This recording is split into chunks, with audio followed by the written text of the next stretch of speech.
Assalamualaikum warahmatullahi wabarakatuh. Di video kali ini Thoriq Al-Haya akan membahas tentang hikmah wafatnya putra-putra Rasulullah.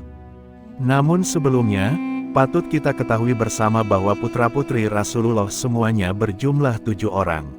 Disebutkan dalam kitab Tarikh Al-Hawadits wal Ahwal Nabawiyah karya Asy-Syaikh Muhammad bin Alawi Al-Maliki Al-Hasani, bahwa anak Rasulullah Shallallahu Alaihi Wasallam berjumlah 7 orang, yakni terdiri dari 3 orang laki-laki dan 4 orang perempuan.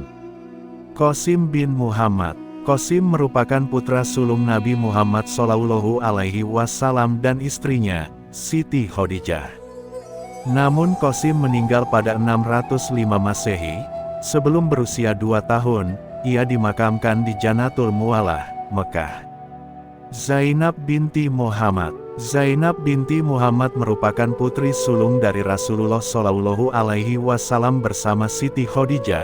Ia lahir pada 23 tahun sebelum Rasulullah Shallallahu Alaihi Wasallam hijrah. Nama Zainab sendiri diambil dari bahasa Arab yang berarti indah dan wangi. Putri Nabi Muhammad ini mengalami sakit dan wafat pada usia 29 tahun.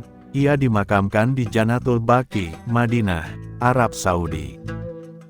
Ruqayyah binti Muhammad. Lahir 7 tahun sebelum masa kenabian. Saat itu usia Nabi Muhammad Shallallahu Alaihi Wasallam 33 tahun. Saat dewasa, Ruqayyah nikah dengan Utsman bin Affan. Keduanya dikaruniai anak yang diberi nama Abdullah.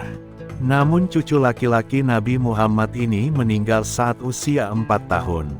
Sedangkan Ruqayyah juga wafat tahun 2 Hijriah. Saat itu, Perang Badar sedang berlangsung. Jenazah Ruqayyah dimakamkan di Janatul Baqi. Ummu Kulsum binti Muhammad. Ummu Kulsum lahir pada 6 tahun sebelum diutusnya kenabian, tepatnya saat Nabi Shallallahu Alaihi Wasallam berumur 34 tahun. Ummu Kulsum sempat hijrah bersama Fatimah ke Madinah. Saat dewasa ia juga dinikahi Utsman bin Affan, 2 tahun setelah kakaknya, Ruqayyah wafat. Ummu Kulsum wafat lantaran sakit dan dimakamkan di Janatul Baqi. Fatimah Az-Zahra binti Muhammad. Fatimah Az-Zahra binti Muhammad dikenal akan kebaikan dan penuh kemuliaan hati, sehingga dijuluki sebagai seorang yang memiliki karakter menyerupai Rasulullah Shallallahu Alaihi Wasallam. Bahkan Fatimah telah menginspirasi umat Islam di seluruh dunia dan ia pun telah menjadi anak Rasulullah yang paling dikenal oleh umat Muslim di dunia. Abdullah bin Muhammad. Sama seperti sang kakak, Abdullah juga wafat di usia yang masih kecil. Ia lahir sekitar tahun 615 Masehi. Kata Abdullah sendiri berasal dari bahasa Arab yang memiliki arti hamba Allah. Abdullah juga memiliki julukan Thoyibah yang berarti baik, dan Thohir yang artinya bersih atau murni. Hal ini merupakan harapan supaya kelak beliau menjadi orang yang suci akhlaknya. Ibrahim bin Muhammad. Putra bungsu Rasulullah Shallallahu Alaihi Wasallam ini lahir dari hamba sahaya yang dibebaskan dan diperistri Nabi Muhammad, bernama Maria Al-Qibtiyah. Menurut pendapat yang masyhur, Ibrahim hidup lebih lama sekitar 1,5 tahun dibanding Qasim dan Abdullah. Maka dari bahwa putra-putra Rasulullah telah wafat di waktu masih kecilnya. Lalu apa hikmah di balik ini semua? Kenapa putra-putra Rasulullah wafat saat masih kecil? Thoriq Al-Haya mencoba menguraikan beberapa hikmahnya sebagaimana penjelasan beberapa ulama. 1. Betapa sabarnya Rasulullah. Allah Subhanahu wa Ta'ala ingin menunjukkan kepada seluruh umat manusia bahwa Rasulullah adalah sosok yang sangat penyabar. Bayangkan saja, beliau sudah yatim saat di kandungan. Kemudian, saat masih kecil ibunya meninggal, lalu dirawat oleh kakeknya, Abdul Muthalib, yang tak lama kemudian meninggal. Kemudian beliau dirawat oleh pamannya Abu Thalib yang wafat juga saat Rasul sedang berjuang menyebarkan Islam. Begitu juga dengan istri Rasulullah yang sangat mendukungnya, Khadijah radhiyallahu anha juga wafat.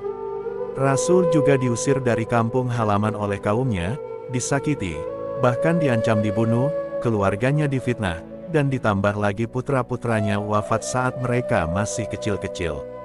Manusia biasa mana yang sanggup bersabar seperti ini?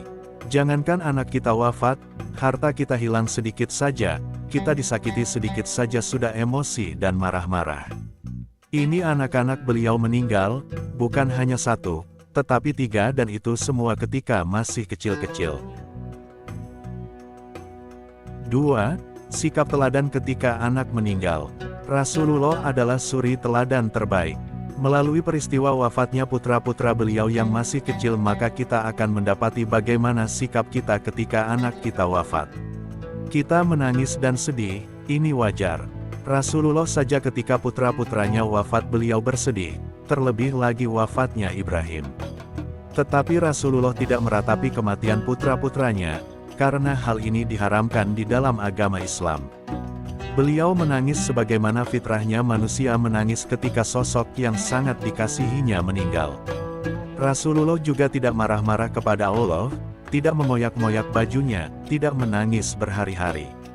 Beliau bersabar terhadap ketentuan Allah dan sadar bahwa semua itu adalah titipan Allah yang suatu saat kalau Dia mau ambil maka akan diambilnya.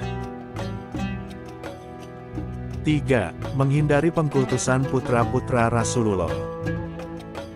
Biasanya para nabi itu adalah keturunan dari nabi sebelumnya. Contohnya adalah Nabi Ismail adalah anak Nabi Ibrahim. Nabi Yusuf adalah anak dari Nabi Yakub.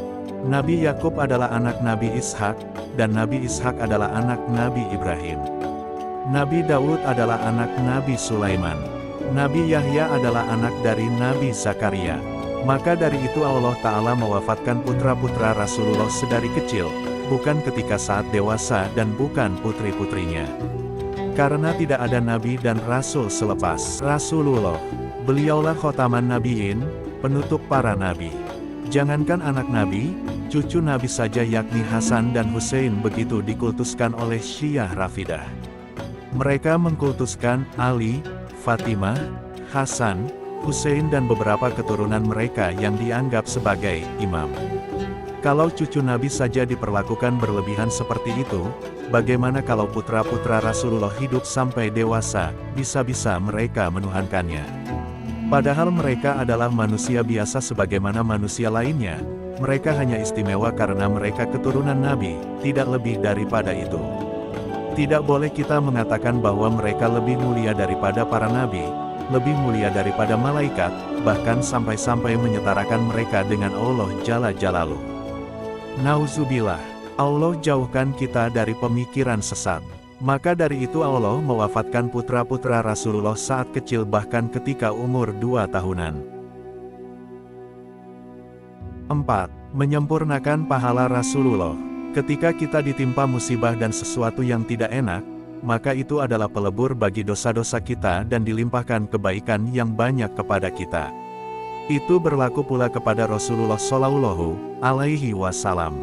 Beliau sudah dijamin diampuni dosa-dosanya baik yang lalu maupun yang akan datang, sudah dipastikan mendapat nikmat kubur, pahala mengalir terus kepada beliau dan sudah dijamin surga paling tinggi.